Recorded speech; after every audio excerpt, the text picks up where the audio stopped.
StreamYard's nice. Mm.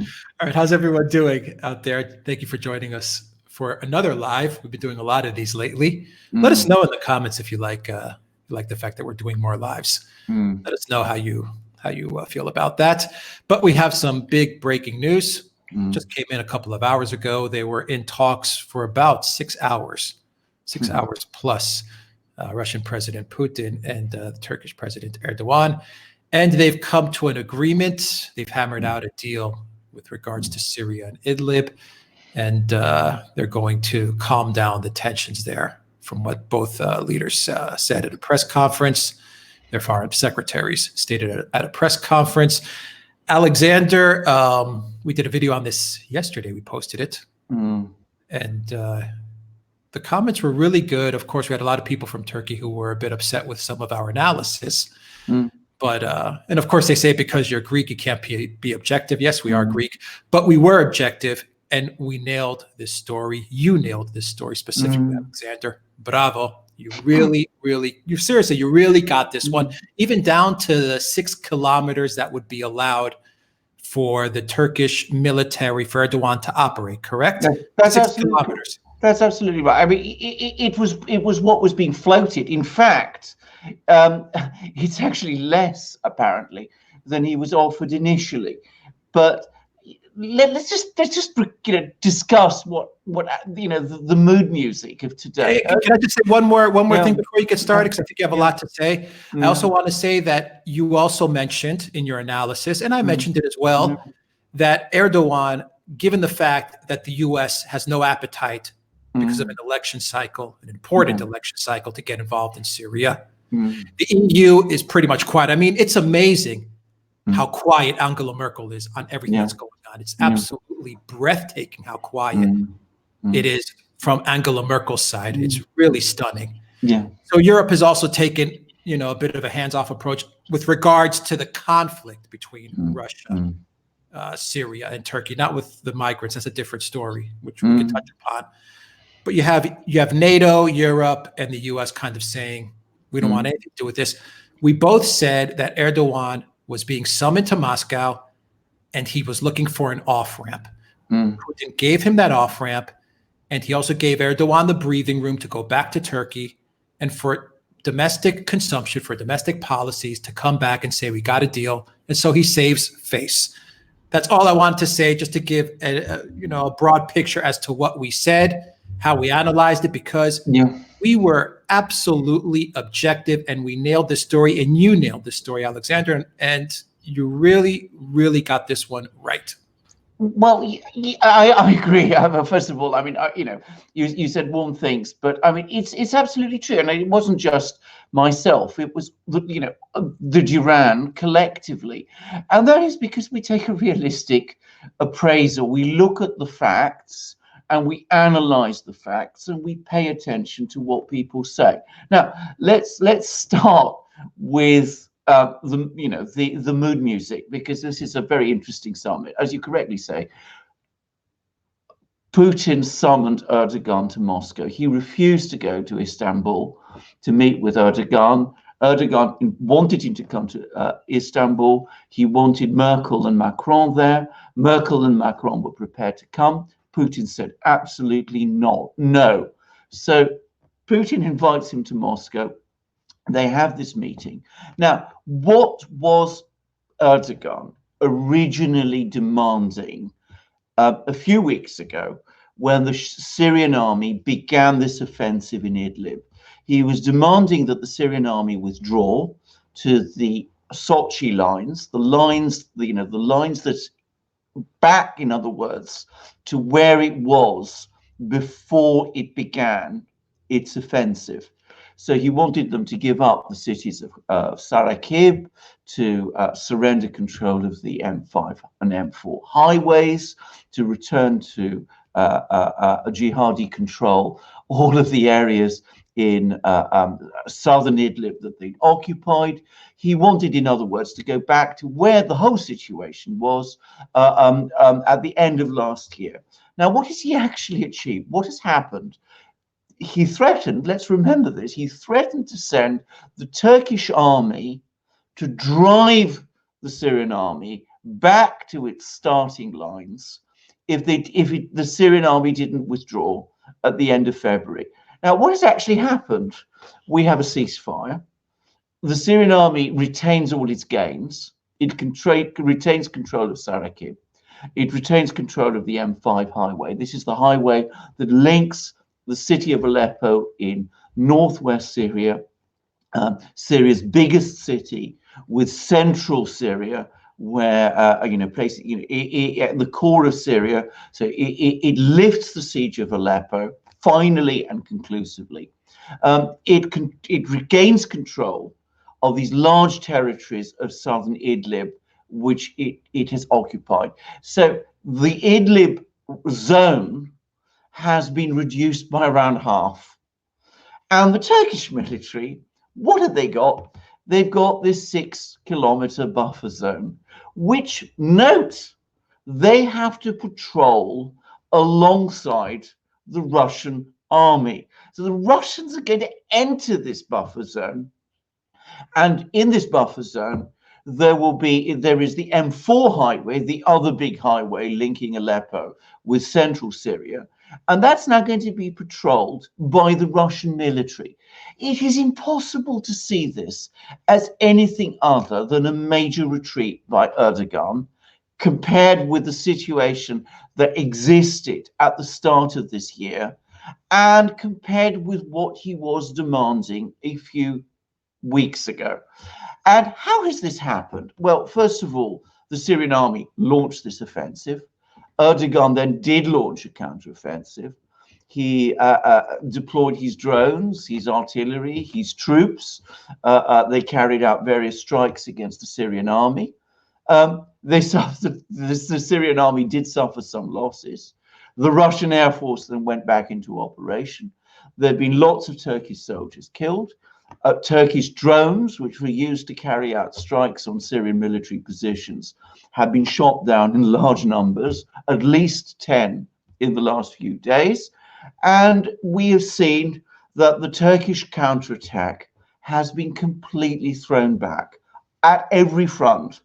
And the result is that Putin summons Erdogan to Moscow, refuses to go to Istanbul, and we have this agreement which in effect consolidates all the gains the Syrian army has made and extends the Russians further into Idlib province, whilst giving Erdogan nothing more than this 6-kilometer buffer zone. So it's impossible to see this objectively as anything other than a victory, if you want to use those expressions, for the Syrians. They've made progress and they've lifted the siege of Aleppo. And to understand the dynamics of this, look at the pictures of what happens in Moscow. First of all, you have Erdogan comes to the Kremlin. He is received there by Putin. Putin, as always, is very gracious, very polite. He expresses condolences for the dead Turkish soldiers who were killed in Idlib province, even though everybody knows that those soldiers were in part killed because the Russian Air Force is operating in Idlib province and is, involved in helping the Syrian army push the Turks back. At the same time, this meeting takes place. And where does it take place? In a room carefully chosen by the Russians, with a very big statue in the background of Catherine the Great, who is, I noticed that. Yeah, the Russian empress, who of course launched the Russian armies and fleets against the Ottomans in the 18th century, repeatedly defeated the Ottomans in all kinds of battles, took from the Ottomans Crimea, defeated the Ottoman navy at the Great Battle of Chesme. It's the velvet glove, Putin's very soft words when he receives Erdogan, combined with the mailed fist. The mailed fist is, of course, the Russian military in Syria, and the reminder of that military is Catherine the Great statue in this hall. And the result is that we have, after 6 hours of discussion, this agreement, which, let's be absolutely clear about it, is the agreement that Putin was determined to impose on Erdogan. Now, the other side of it is he is not gone out of the Russians have not gone out of their way to humiliate Erdogan. That has never been their objective.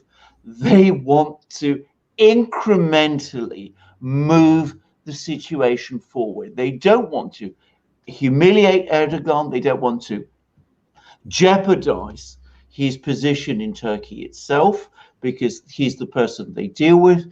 They want to continue to maintain this strong relationship with Turkey that they've invested a great deal in over the last 3 years. So they've given him this off-ramp. They've given him the 6-kilometer buffer zone. They've given him, the ceasefire that he was looking for. They were never, I think, planning, and nor were the Syrian military, I think, at any time planning that the Syrian army would reoccupy the whole of Idlib. I don't think the Syrian army has those resources. We said that on previous videos. This is not a new thing. So they've given to Erdogan an off-ramp. They've got an agreement out of him. That agreement looks like it's a friendly agreement, but incrementally it advances Russian objectives in Syria. And I want to make this absolutely clear. Those objectives ultimately are the complete return of all Syrian territory to the Syrian government and the control of the Syrian government. No one should be under any illusions about that. There are, again, words about the importance of a political settlement to the Syrian conflict. These were words that were expressed today, but the reality is, I think the Russians have concluded that Bashar al-Assad is the only game in town where Syria is concerned. They've long since accepted that there is no prospect of any kind of coalition government being set up in Syria. They intend to see the whole of Syria brought back under the control of the existing Syrian government, because that is the only way that stability can be brought back to Syria, and the Russian bases and all that, which are now established in Syria, can be firmly secured. So it's not the annihilation or humiliation of Erdogan. That's not what the Russians wanted, but it is clearly the Russians once again using a mix of force and diplomacy, the velvet glove and the mailed fist, to impose on Erdogan, to dictate to Erdogan a settlement which, whilst it allows him to go back to Ankara with his reputation, if you like, intact, nonetheless advances further Russian objectives in Syria. All right, Alexander, here's a question from Al-Mateen, and he asks, Assad now isn't able to bomb the civilians from now on, and Turkish soldiers literally died for providing this result. You should respect their efforts and sacrifice. And I give you this question because I want to, give, I guess for lack of a better word, pushback from the Turkish side of viewing things. And I was looking at the comments the other day from the video we did the other day on this very subject, and a lot of the comments ran along the lines, and I'm paraphrasing, of the fact that it was Turkey that was protecting the Sunnis in Syria from Assad's murdering of the Sunni civilians in Syria, and it was the refugees that were in Turkey, the 3.5, 3.6 million refugees that were receiving safe harbor in Turkey because they were being persecuted by the Assad government. So what do you make of this question and of the narrative from the Turkish side of things? Yes, I mean, this is the consistent narrative that has been coming out of Erdogan's government for some time now, which is that Turkey is protecting Sunni people in Syria. Now, two things to say about this. Firstly, Syria is an independent sovereign country, and it is not the role of Turkey or of anyone else to interfere in Syrian internal affairs. But putting that aside, a number of things I wanted to say. Firstly, everybody respects, and is concerned about the lives of Turkish soldiers. Nobody wants to see young soldiers from Turkey or any other country dying in this sort of way. The second thing is, and it is a very important point, that I don't accept this picture of Assad and his government being a government that is intent on massacring Sunnis. This is, to my mind, a picture that has been promoted not just in Turkey, but in all sorts of other places, which I don't accept at all. Most of the Syrian army, most of the soldiers who serve in the Syrian army are Sunnis. This has been denied often, but it is true. Bashar al-Assad's wife is a Sunni. There are many Sunnis in the Syrian government, and the Sunni people, Sunnis, form the majority, the big majority of the populations of Syria's major cities, Damascus and Aleppo, which have remained loyal to the Syrian government. The Syrian government is not a Sunni government. It is not an Alawite government, even though Bashar al-Assad himself is an Alawite. It has always sought to be an Arab nationalist, Syrian, all-inclusive government. That has always been its objective. What it is true to say is that the entirety of the opposition, not the political opposition, but the people who have fought the Syrian government are Sunnis, and some of them are not just Sunnis. The majority of them are extremely violent. I'm sorry to say this, but it's true.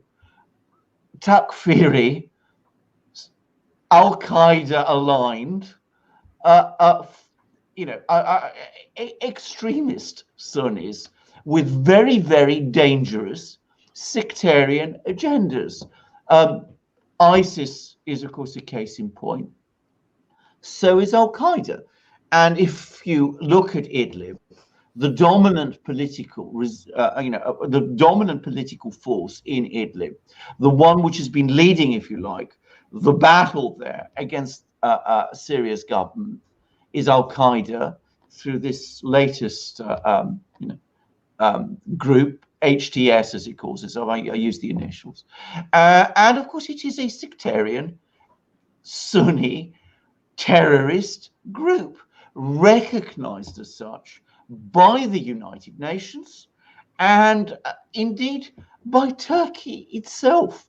Turkey entered into commitments under the Sochi Agreement of 2018, whereby it would separate this group from the rest of the opposition, and that it would open the two highways, the M4 and M5 highways, between central Syria and Aleppo. That never happened, and that is why there is a conflict in Idlib now.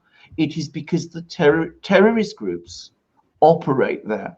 ISIS operated there. If you remember, just a few weeks ago, months ago, the leader of ISIS, Abu Bakr al-Baghdadi, was killed in Idlib province by the US, and of course Al-Qaeda is there. So that is why there is this battle there. And I don't accept that the Syrian military carries out indiscriminate bombings of Sunni people in Idlib, or that its objective is to carry out indiscriminate bombing of Sunni people in Idlib. Its objective is to bring this territory back under its control and to defeat these violent terrorist groups. And HTS is an internationally recognized terrorist group, and to defeat them. And that's what it's all about. All right. So where do we go from here, Alexander? Does Erdogan abide by this new agreement? What happens if he doesn't? What's the outlook for Syria? Well, we shall see. But I think that the imperative on him now is, if not to abide by it, I mean, it's going to be very difficult for him to abide by it.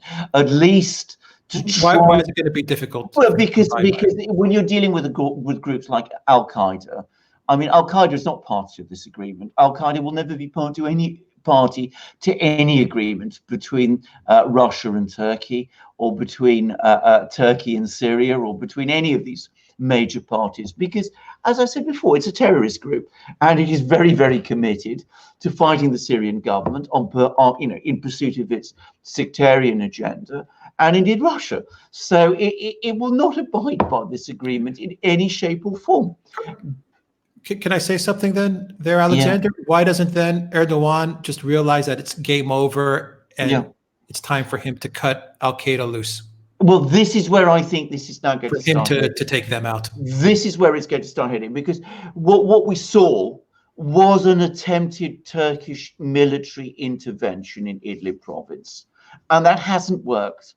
Turkey has suffered heavy losses. Its forces have been pushed back. And what this episode has illustrated is two things. Firstly, Turkey cannot fight the Russian military in Syria. It doesn't have the kind of technological or military reach which enables it to do so. That's one thing. And secondly, as you said at the introduction of this program, it doesn't have support from the Western powers. The Pentagon has said it won't back it, and the Europeans have said the same. So Turkey is alone. It cannot fight the Russians in Idlib province. It cannot ultimately achieve whatever objective it has in Idlib province. Its only long-term solution is to pull out of Idlib province, allow the Syrians to sort out Al-Qaeda there, and to come to some kind of peace agreement with the Syrian government, which is what the Russians have been trying to persuade Erdogan to do. A few weeks ago, there was a meeting between the head of the Syrian and Turkish intelligence agencies in Moscow. The Russians have been trying to get the Syrians and the Turks to talk to each other again. And I think that's what needs to happen. It's going to be very difficult. But coming back to this agreement, it provides Erdogan with a breathing space. What has to happen is he's got to arrange for Al-Qaeda, I'm going to call it Al-Qaeda, it's to pull its fighters away from the M4 highway, so that is now properly reopened. And remember, the Russians will be patrolling it. So it'd be very dangerous for Erdogan if anything happens to those Russian soldiers, because the Russians have shown that they will react very strongly if there are any attacks on their own people. So the Russians will be there. The Syrian military has taken control of the M5 highway and Sarakim. So what Erdogan now needs to do, he's been given time and space to negotiate this. He's got to work through this parallel political negotiation that's going on in Astana and elsewhere. He's got to try and find a way of coming to terms with the Syrian government so that Syria can regain control of its territory, both in Idlib province and elsewhere. It is in Turkey's interest that that happens. What are the political stakes for Erdogan in Turkey from all of this? What's the fallout? Well, you've already mentioned that we've had, various people from Turkey, very angry people, coming to our threads. They're very angry because they've been worked up to be. And he's got to find a way to manage the expectations and the anger that many of these people have. And that's going to be difficult. Erdogan, however, I'm going to say this, is a very skillful politician. And the Russians have given him an off-ramp. I think what he now needs to do is he needs to be practical and realistic. Never an easy thing for someone who is as proud and unpredictable as Erdogan. But, it'd be very interesting to have been a fly on the wall and to have heard what Putin was saying to Erdogan. They had, before the actual negotiations, there was a very lengthy meeting just between the two of them, with just the interpreters there. And I expect that, when the cameras went away, Putin would have spoken to him in a very straightforward way, as Putin tends to do. So, what Erdogan needs to do is to be realistic. He's got to understand that he simply can't win. Turkey cannot win by itself a battle against the Russians and the Syrians and the Iranians in Syria. It does have legitimate interests in Syria. Obviously, it doesn't want the Sunni people or any people in Syria to be massacred. And I am sure that the Russians don't want that either. And there can be negotiations through, as I said, there's political process. Also, the Turks don't want to see an autonomous Kurdish-controlled region on their border, which would be an existential threat to Turkey. The Russians understand that, and they will work with the Turks to see that that doesn't happen. And the Syrian government, of course, doesn't want to see it happen either. So there is a deal to be done there. But ultimately, Erdogan has to prepare his public opinion, his public, to accept that sooner or later he's going to have to come to terms with the government in Damascus, and that government will continue to be led by Bashar al-Assad, because there is no other game in town. You mentioned Iran. Many people haven't spoken about Iran in all that's going on, but I know that Hezbollah now is very much a part of the conflict in Idlib. Can you touch upon that very quickly, Alexander?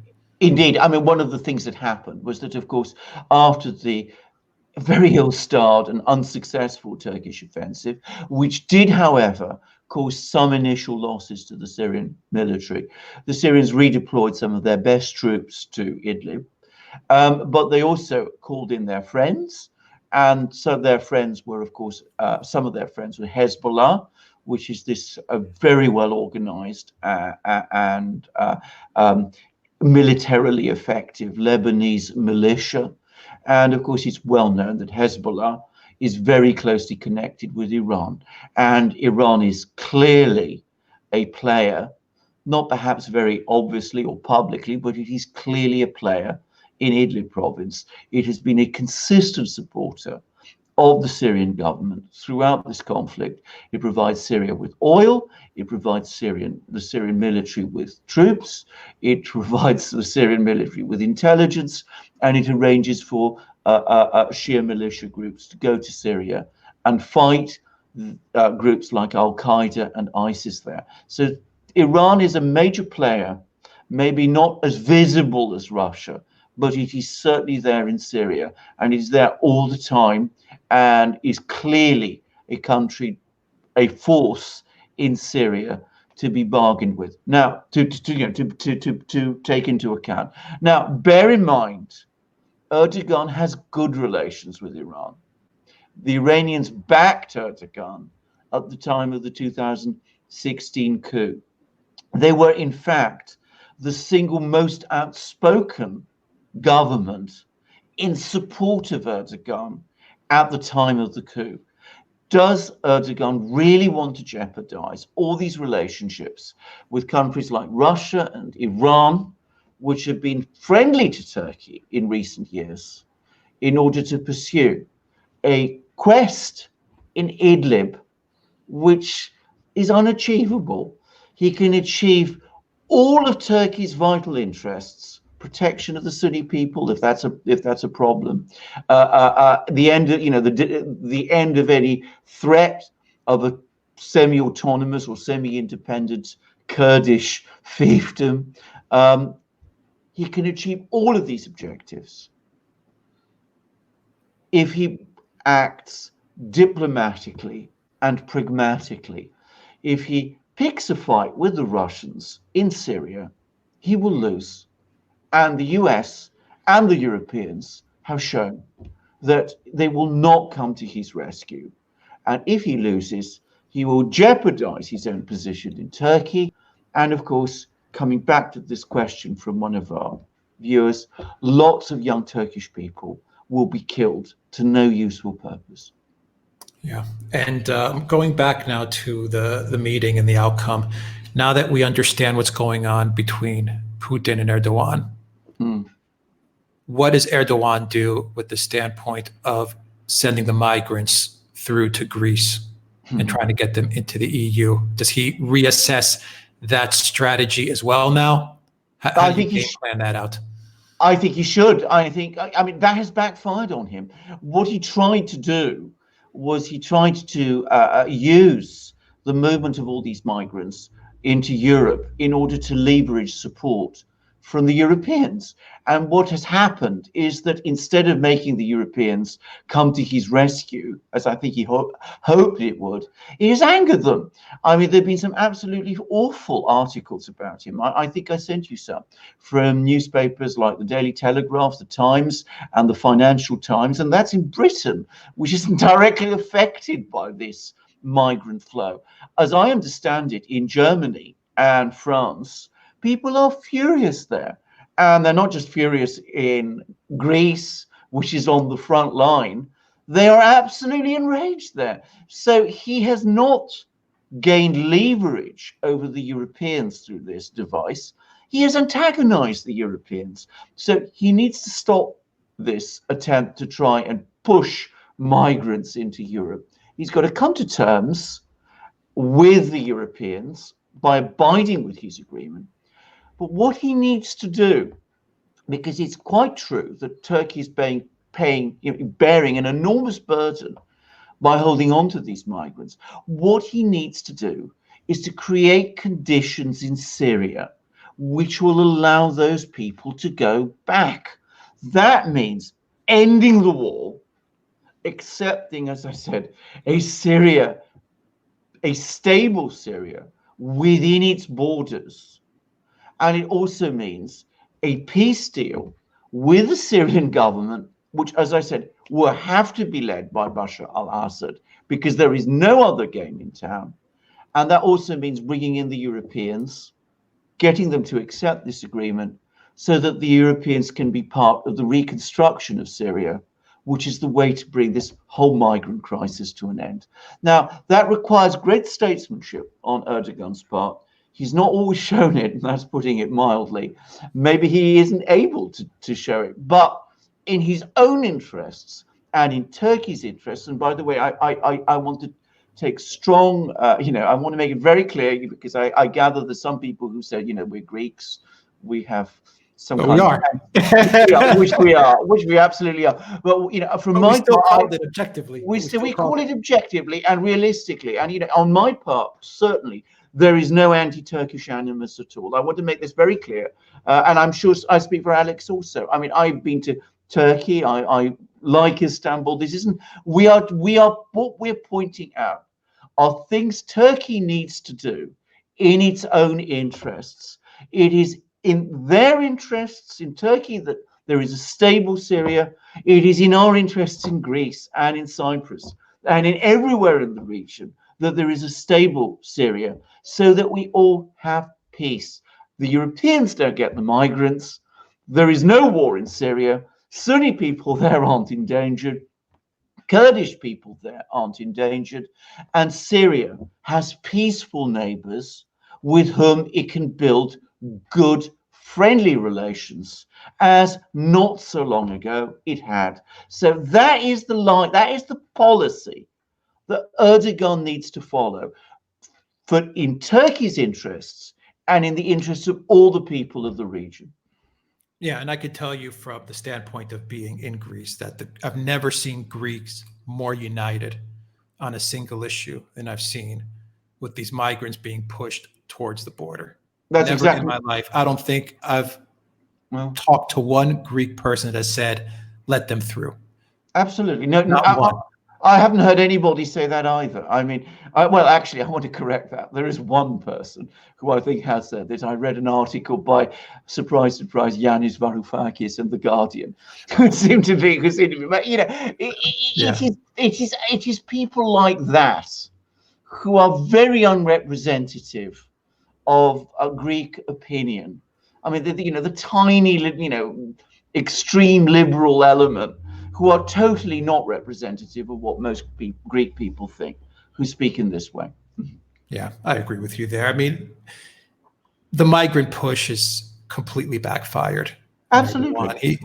The solution, we've said it I think, over 3+ videos that we've done on this subject. Yes. The solution for the Syrian migrants and the Syrian refugees, and I stress the word Syrian, is to rebuild Syria. You said it perfectly, Alexander. Assad is the only game in town. Every player, from the United States to Saudi Arabia to Qatar to Israel to Turkey to all the countries that were trying to overthrow Assad, and there were many countries, and yes, Turkey was one of them, as was Saudi Arabia, as was Israel, as of course was the United States, and Obama and Kerry and Clinton. None of them are going to get off the hook as far as this show is concerned. They were all trying to raise an ISIS black flag over Damascus. The way to solve the Syrian refugee problem is to rebuild Syria so they can go home. Now, my question to you, Alexander, what happens with all the other refugees that Turkey is housing who are not from Syria? And they're from a plethora of other countries, and some of them are very, very nasty elements. You mentioned it, ISIS, Al-Qaeda, al-Nusra. What do you do with them? Well, indeed, what do you do with them? Well, I mean, one thing that Turkey needs to stop doing is supporting or assisting these people. I mean, that ought to be obvious. I mean, getting involved and arming groups like Al-Qaeda is holding a scorpion by the tail. Not so long ago, when ISIS was a major force in Syria, ISIS was launching terrorist attacks within Turkey, and lots of Turkish people were killed as a result of those terrorist attacks. Al-Qaeda is also capable of launching terrorist attacks. Turkish involvement and support for groups like Al-Qaeda and ISIS has to end in Turkey's own interests. Now, there are, unfortunately, some very dangerous and radicalized groups of people within Turkey.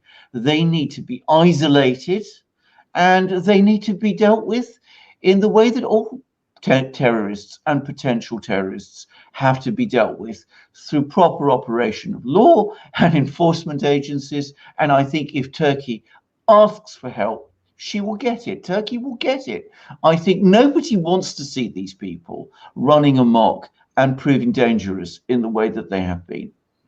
Yeah, and we definitely do not want to see them pouring into Europe.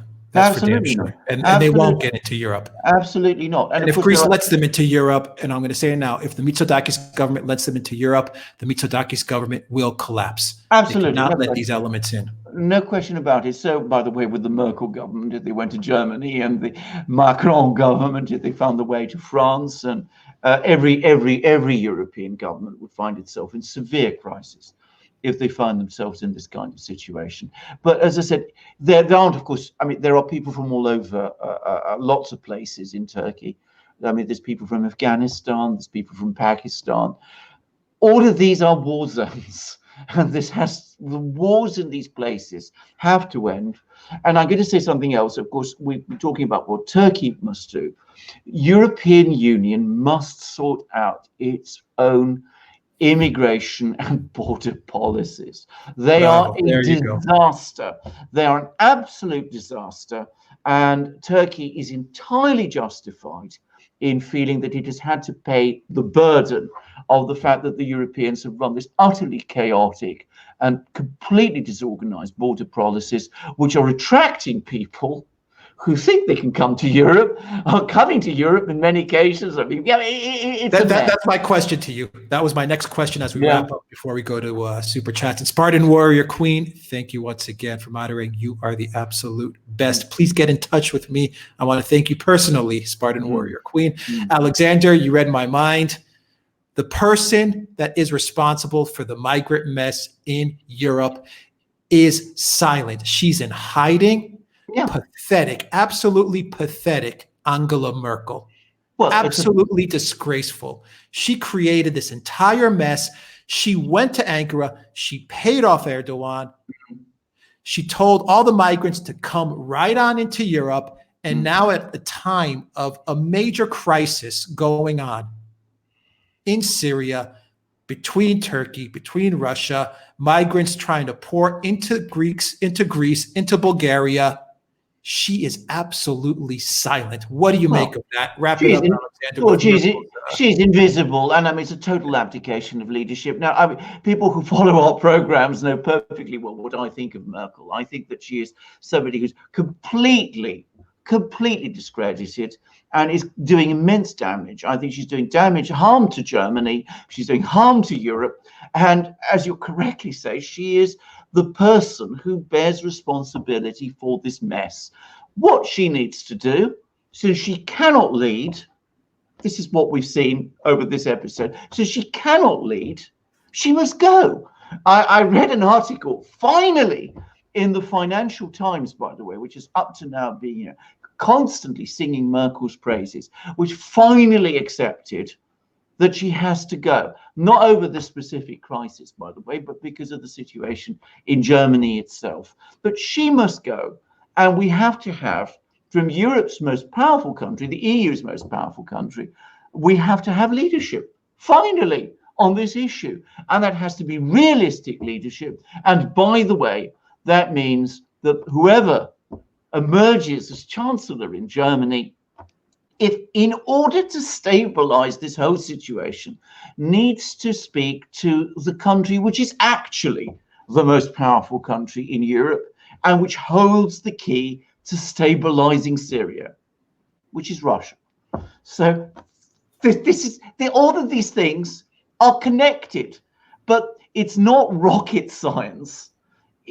What you need is to put aside all these ideologies and all these absurd, policies of regime change and all the rest, and do what must be done.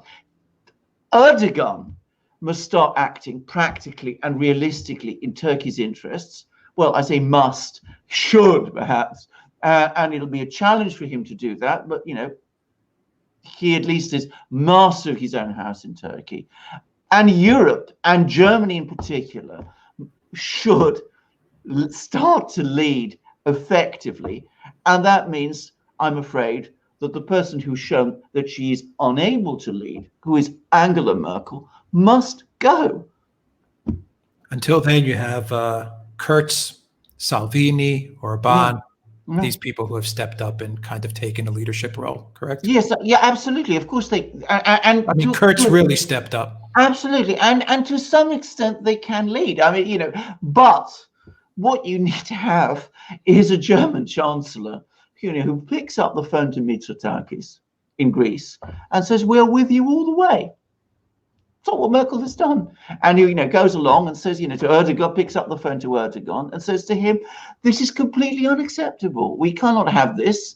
We can't have Europe being blackmailed in this fashion. It's not in your interests. It's not in our interests. And you're breaking your agreements with us by doing this thing." What does Merkel do instead? She agrees to meet with Erdogan in Istanbul with Macron in tow because Erdogan wants it. And it comes down to Putin to say no. That's not leadership. That's abdication. Yeah, jeez. Yeah. I'm at a loss for words at how poorly she has wrecked Europe.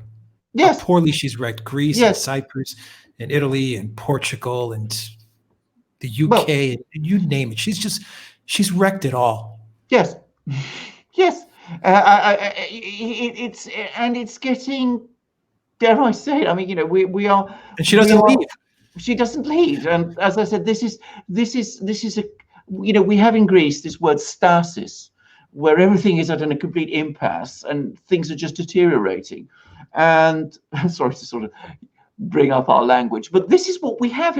We have immobility as everything falls apart around her.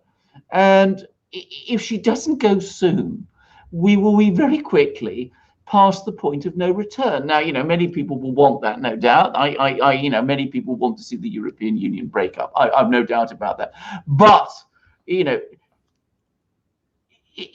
if Germany doesn't want that to happen, or if they don't want that to happen in a chaotic way, they need to get rid of Merkel. It's obvious to me. I've been saying this for at least 3 years now.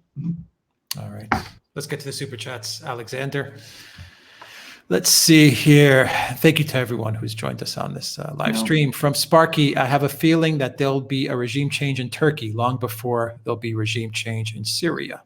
Well, yes. It's an issue. I mean, I should make it. I should say. I mean, there were rumors a few weeks ago that there was talk of a coup in Turkey, and I believe there was a study by the Rand Corporation in the United States that talked in those terms. The one thing I can say absolutely is that regime change in Syria is now definitely ruled out. The Russians won't let it happen. And I think that is something people need to understand and accept. There is not going to be regime change in Syria. All right. From Scott Arbuckle, $20 super chat. Thank you, Scott. From Indianapolis, Indiana. Keep producing live. Thank you very much, Scott. Thank you. We appreciate that. We will. We'll definitely try our best. DNA 250C super chat, €5. Thanks to the Hellenes and Austrians for truly defending the borders from the hordes of Asia. Thank you very much, DNA 250C, for that super chat as well.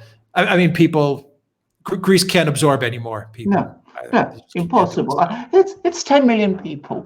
It's a country of 10. It's a small country which has been through a massive economic crisis, which hasn't, for most people, has not abated. By the way, it's the one thing about Varoufakis' article, which I did agree with. He did say that, you know, the recovery people are talking about, the economic recovery people are talking about in Greece, has not reached the general population. And he is right. Greece cannot take any more. Absolutely. From Russian Ballet, $100, Canadian 100. Thank you very much. Wow, very much. Thank you. Super chat. Much respect and gratitude for your work. Thank you, gentlemen. Thank you. From Sazkats Fulop, HUF 2000. Thank you very much for that super chat. It's animated GIF, Alexander, saying #1 fan. Thank you very much for that as well. Thank you indeed. You're very. From Brando Commando, $10 super chat. Hey guys, Turk living in Egypt. I predict if Assad raises the victory flag, refugees will not return to Syria because they are Sunni. They will stay in Turkey. Don't think Erdogan will abandon Idlib. Interesting thought. What do you make of that? They won't return to Syria because they're Sunni. I think most people would prefer to return to their countries and live stable lives. Obviously, they will want protections. They will want, you know, guarantees that if they do go back to Syria, you know, the war will end and there won't be any massacres there. But I come back to what I said. I don't believe that Bashar al-Assad, who is, I would reiterate again, married to a Sunni woman, has any interest in massacring Sunnis. I mean, the logic of that, I simply don't see. And why would people prefer to remain refugees in Turkey than return to their own country where they would be citizens? I mean, I don't see the logic of that either. Okay, from Sparky, $2 super chat. Impulsive Erdogan makes Macron look like an adult. Well, I wouldn't know about that. I mean, Macron doesn't always look much like an adult to me. I was in France a few weeks ago, by the way, at the turn of the year, and I saw him giving his New Year's address at and I have to say, I mean, I struggle to believe that what I was looking at was a real person. It was most bizarre. All right. From Nene, $5 super chat. I'm sorry you had to see that New Year's address. No, absolutely. We're not, it was only 20 minutes, but it seemed interminable also, which is most right. Okay. From Nene, $5 super chat. Hello from Detroit. I'm an open-minded lefty, and I appreciate your well-reasoned analysis, even from Peter. Live shows are great. Keep it up. All right. Thank you. That super chat. From Sparky, Erdogan banked on HRC and Huma Abedin when planning the new empire. Bolton, Pompeo, and Haspel kept his hope alive. He's forsaken by the US and EU/Merkel. There's some truth to that, but you also pointed out that he perhaps misread Russian diplomacy as well, Erdogan. Yes, I think, by the way, that was an excellent analysis. I think that's exactly what happened, especially, you know, in 2012 when Erdogan embraced the the regime change war against Syria. But he has found that all of these people who he thought would support him have basically abandoned him. But he did misread Russian diplomacy, and the Russians misread him. I would reiterate this. I think that the Russians, when they came to the Sochi agreement, agreed with him the Sochi agreement in 2018, in September 2018, they thought that this was going to provide Erdogan with an off-ramp that eventually he would recognize that the war in Syria was lost, the regime change war was lost, and that he would gradually, step by step, agree to Idlib being reintegrated with Syria. By contrast, I think Erdogan thought that by reaching this agreement with him, the Russians were in effect ceding him Idlib province. So I think there was a mutual misunderstanding.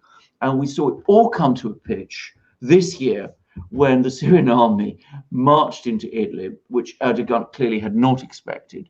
And when Erdogan reacted very aggressively to that in ways that the Russians had not expected. So the Russians and and Erdogan have, over the last couple of weeks, had to learn an awful lot about each other, and have had to understand much better where the red lines are. But let me reiterate again, it's the Russians who are drawing the red lines, not Erdogan, because they're in the stronger position. Okay, from Valias, a $20 super chat. Thank you once again, Valias, for your super chat. We really appreciate it. You're great. Mr. XYZ, $4.99 super chat with an animated GIF saying, keep it up. Thank you very much, Mr. XYZ, for that super chat. Let's see, from James Parker, super chat. Alex, what do you think Turkey should do? So I guess this is in relation with what's going on in Syria and Idlib, but is there anything else you want to add as to what, I mean, you've outlined in detail what you think Erdogan should do in this situation. He needs to go back.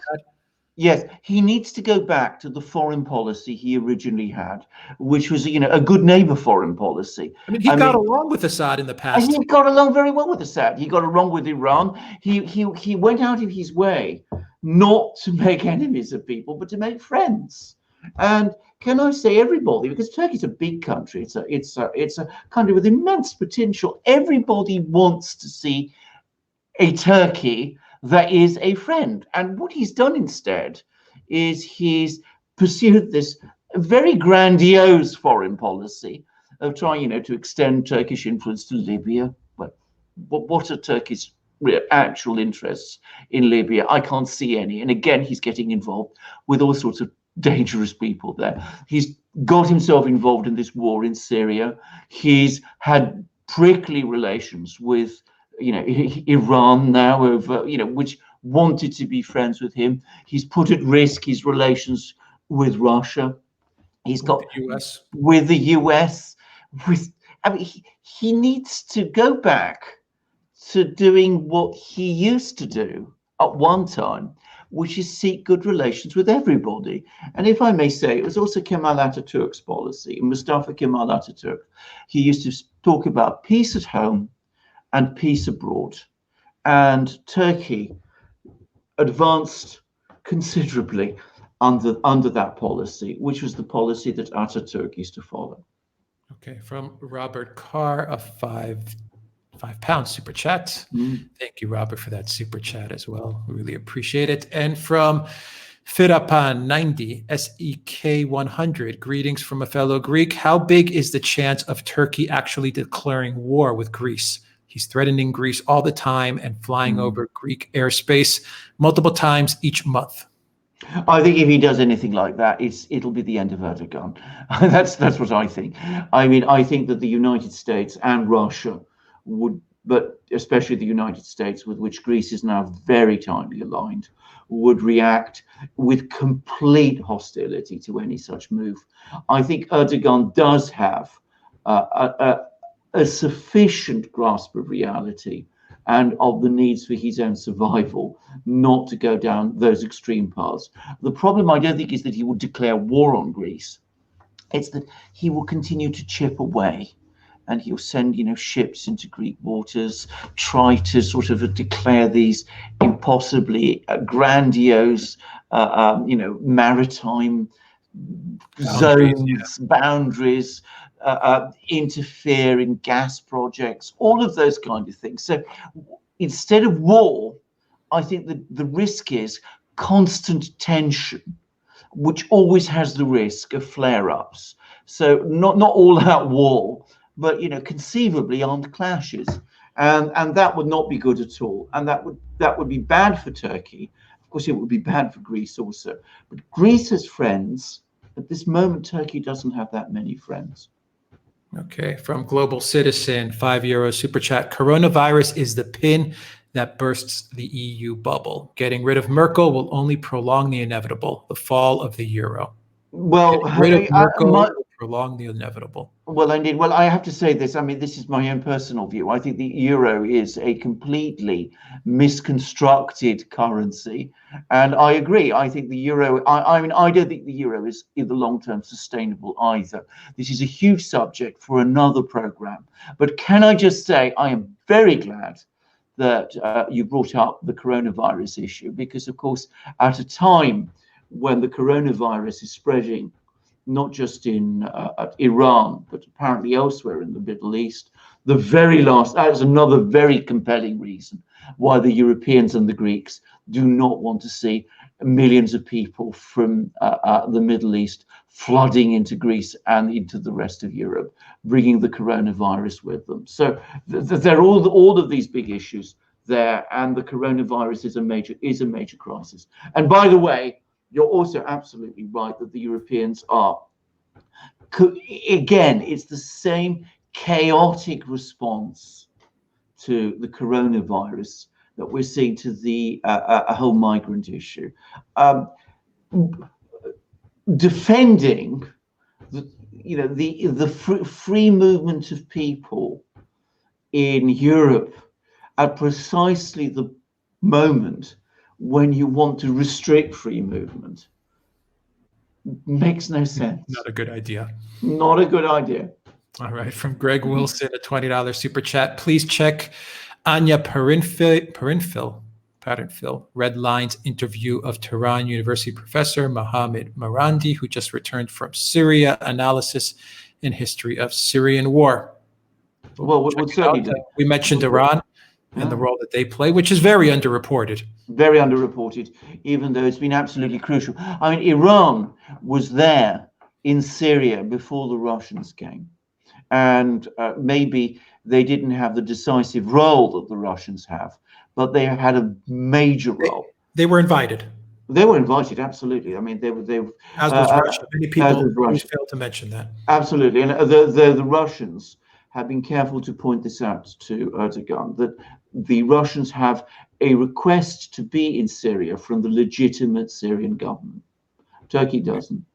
Okay, from Mike V, $50 super chat. Thank you, Mike V, very much for that generous super chat. Turkey fighting in Libya, stepping on Greece toes in the East Med over energy, illegally occupying Syria, taking sides in India, also seen in Venezuela with Maduro in 2019, conflicts with Moscow, poor relations with the U.S. Why is foreign policy so messy? ? Well, because I think Erdogan. I have an interesting. I want to add on to that from what Mike says as well, because we mentioned that Erdogan, when he first got into office, was striving to create friendly, neighborly relations. I think that was actually one of his slogans, was to create a friendly, neighborly Turkey. What changed? Well, it's a very good why question. is it so messy? Like Mike says, why have things gotten so messy? It's an excellent question. I mean, all I can say is that as Erdogan has become stronger within Turkey, his ambitions to establish Turkey, or as he would say, re-establish Turkey as a great power, seem to have grown. The trouble is, Turkey is not a great power. I mean, it's not a great power in the way that the US, Russia, and China are great powers. It's not a power of the, of the scale that, say, India is. It cannot be at the moment. I mean, it's a completely unrealistic foreign policy, and he doesn't have the expertise to carry out a grandiose foreign policy on this scale, because Turkey doesn't have the strength to do it. So he's improvising. He's doing this all the time. He's looking for, issues that, he can project himself as this great leader, and Turkey is this great power in. But ultimately, it always backfires on him. And as our viewers said, it makes no sense in the end.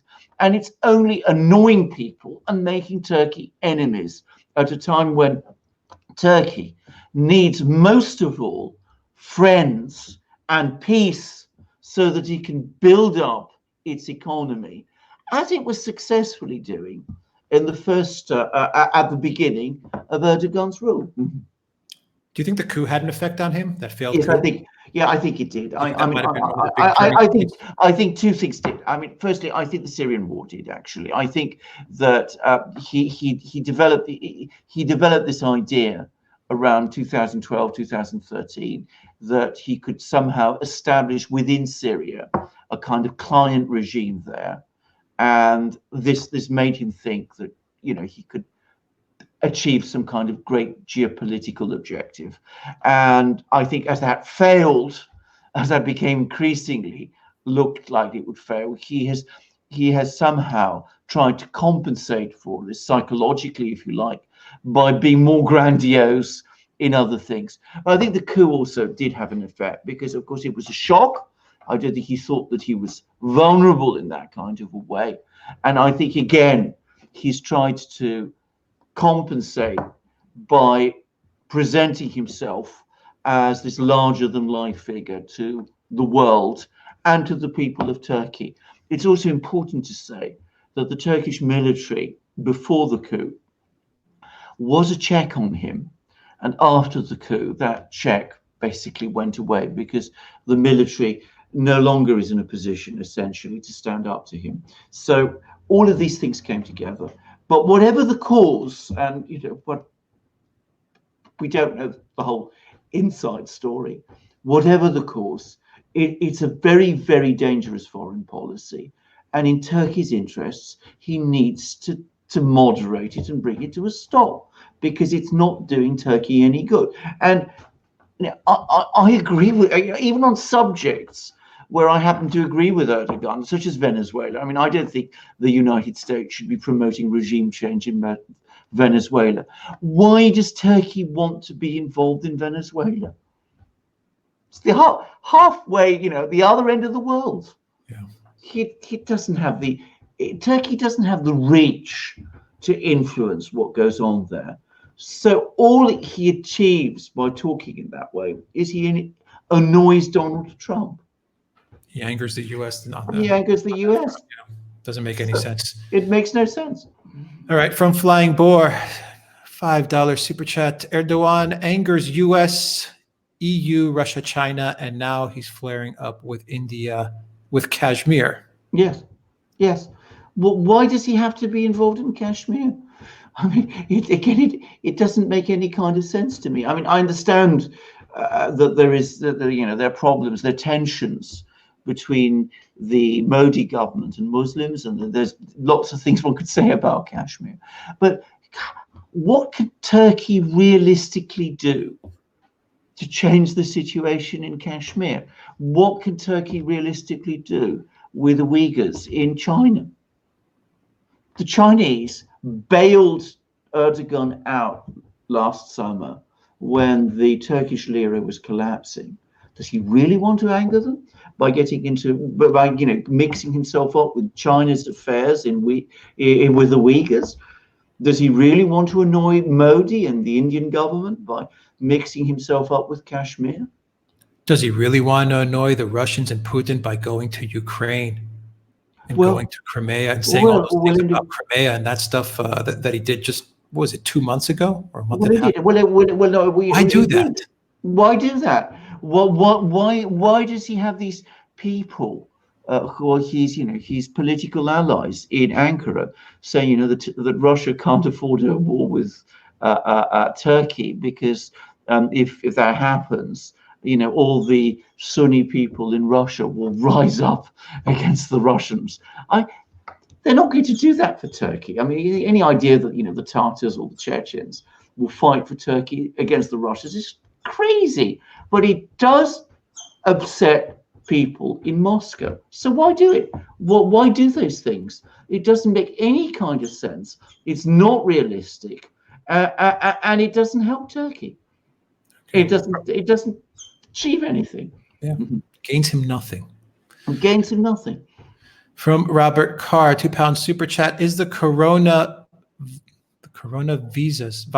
East Asian Pacific? Is the coronavirus East Asian Pacific? I've just read an article, or rather seen an article, I haven't read it properly, which claims that it is. Now, I don't know. I'm skeptical about those things. I don't know how a disease is specific in that way. But I'm not an epidemiologist. I need to read these articles, and I need to get much more information about it than before I could comment on a topic like that. And I repeat again, I'm not an expert. Okay, from Flying Boar, $5 super chat: Erdogan was influenced by Obama, Sarkozy, Cameron, and Merkel in Syria. Yes, absolutely. They fed his ambitions. They made him think, I'm no doubt about this, that he could achieve great things in Syria. And as has happened with everybody who put their faith in Obama, I'm sorry to say that, but I will say it, everybody in international affairs who puts their faith in Obama, he was disappointed. Let's look at those names. Alexander and Erdogan should take note of those names. Where are they now? Obama, Sarkozy, Cameron, and Merkel. Where are they now?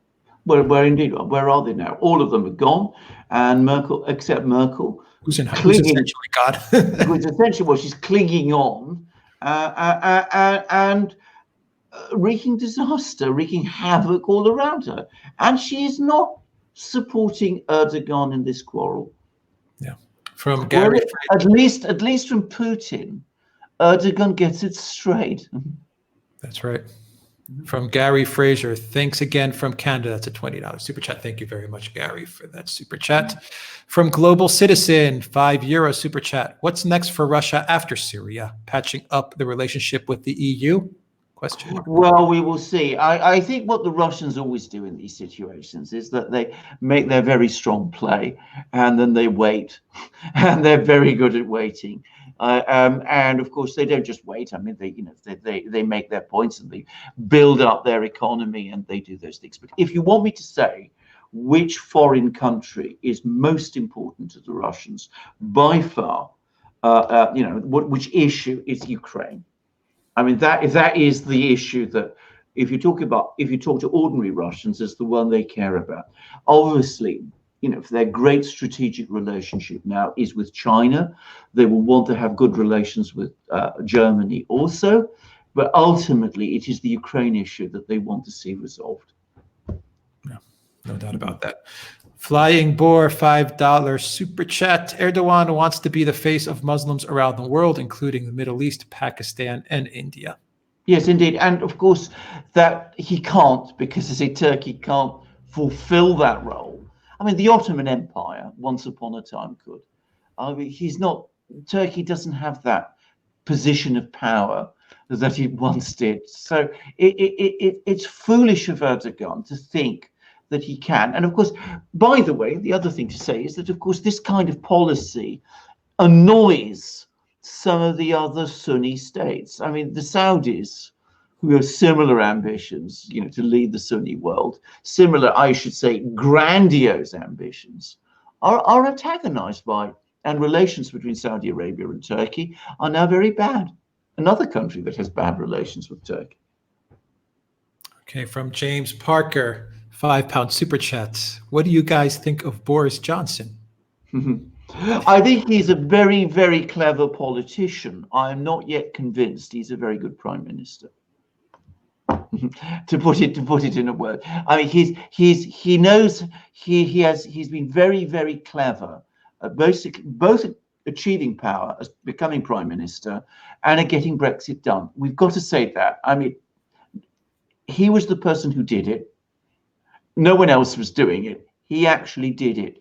But as an administrator, as an actual manager, I think, well, I haven't seen anything that inspires me with great confidence up to now. But Boris is an unusual person. We shall see. By the way, I should say something else. He might not be so bad at foreign policy, and they're the first hints and rumors and murmurings that he's now thinking, apparently, of trying to open up relations with Russia again. Well, we'll see. We have a video coming out We do. most likely tomorrow on Boris Johnson and Preti Patel. Indeed, pronouncing that right, Alexander? You are indeed. You certainly are. And that's a big story going on in the UK. So look out. It certainly is. It certainly is. All right. Those are all the super chats. Well, they've been amazing. They've been amazing super chats as always. I have to say, by the way, this isn't something I'm just saying to our viewers now. We say it always often after we've done these super chats, that we are really, really impressed and excited by the depth of knowledge and the insight that many of the questions we get show. In fact, that the questions we get show. I mean, we thank you for your support, and you make it really exciting for us. We just got another great super chat from Toilet Sauce, €50 super chat. Wow, well, there you go. Thank you so much. And the question is, to the person asking about EU-Russia relationship, Europeans always ask why Russia hasn't built a good relationship with Russia. Russians ask why Europeans haven't built a good relationship with them. They have tried to do so for centuries. Yeah. Well, the point, correct me if I'm wrong, Toilet Sauce, is that Russia has been trying for centuries to build a good relationship. Absolutely. Well, this is entirely right, and I mean, I have to say this straight away. I mean, many Europeans simply don't accept that Russia is a country, a legitimate country with legitimate interests, and they certainly don't see it as a European country, even though they sometimes talk about it as if it is. The Russians have consistently wanted good relations with the Europeans. They want peace on their western borders. They've had invasions from the west.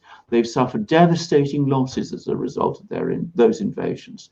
They want peace on their borders so that they can concentrate on their pressing economic and internal development, which is for them their priority. If you spend any time in Russia, you learn that very quickly. All right. And from Yinka, sent us a $4.99 super chat as well with a thumbs up. Thank you very much, Yinka, for that super chat, for that thumbs up. And we will wrap it up there. Spartan Warrior Queen, thank you once again for everything that you do. Yes. We really appreciate it. We certainly do. You do a fantastic job. Alexander, that's it. That's it. All right. Thank you, everybody, for joining us on this live stream. And if there's any breaking news, we'll get it to you. There's one more super chat that just came in from Mary Antonio Young. Ranked choice voting would have stopped Warren from spoiling Bernie's chance to win Massachusetts and Texas, etc.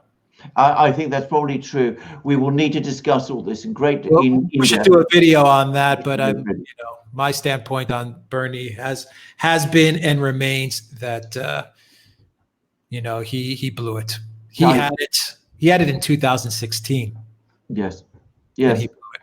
And I always go from the standpoint, Alexander, that if he was really going to run a revolution in the U.S., he had his chance to create a viable and legitimate third party. Well, I completely agree. Progressive Party of America. He could have done it in 2016, and that would have been a revolution if he really wanted that. Well, indeed. I mean, the point to make is that a nice revolutionary is a contradiction in terms. Either you're going to have a revolution, or you're going to be nice. You can't be both at the same time. And I think that's where Bernie Sanders, who I think is a generally nice man, a likable, decent man, I don't think he's a leader. I don't think he's shown much leadership in this situation, which isn't to say, by the way, that he hasn't been ganged up on by the Rat Pack of the Democratic Party. But this is a huge subject we need to discuss properly in an in-depth video, or perhaps even a live chat.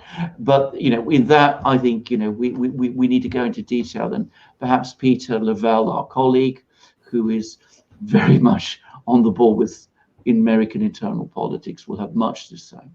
Yeah, it's a big topic, and we'll definitely do either a video or a live stream on that as well. Yeah. All right.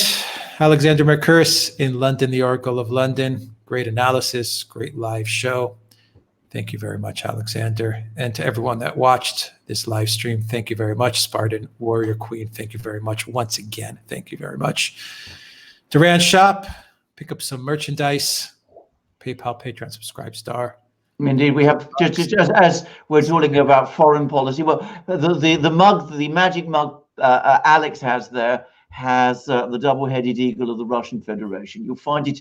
Erdogan has been eating off plates and mugs and things, which will have that very same badge on it. And of course, this man, who is Sergei Lavrov, Russia's foreign minister, he was there in that room. Yes, he was. And Maria Meyer sent us a $2 super chat. Great job, team. Thank you, Maria, for that super chat. We'll leave it there with Maria's last words. Alexander, have a good night. Have a good evening, morning, night to everyone out there, wherever you are. Take care. Absolutely.